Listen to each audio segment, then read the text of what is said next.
At para pala mga boss na, so ngayon kuha na naman pala tayo ng mga babalutin natin. So medyo natambakan ulit tayo kasi na-busy tayo nung weekend. So pakita natin sa inyo kung ano pa yung mga available. At update ko lang pala kayo mga boss, no, price increase na pala tayo bukas kasi December 1 na. So ito mga boss, last bundle na yung nasa My Day natin, last price na yon. So price increase na tayo. So pakita pa natin kung ano pa yung mga available.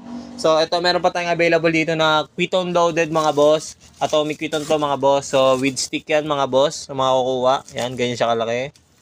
Yan, sa mga gustong kumuha, direct PM lang sa atin mga boss. So yan, ayan, crying cow mga boss, meron pa tayong available. So ayun yung cone mga boss. So ganito siya, finish item. So sa BB pala natin mga boss, so paubos na tong isang box natin. So meron pa pala tayo dito na tabi, isa pang box. So yan, ubusin niyo na BB small loaded with silver tail yan mga boss.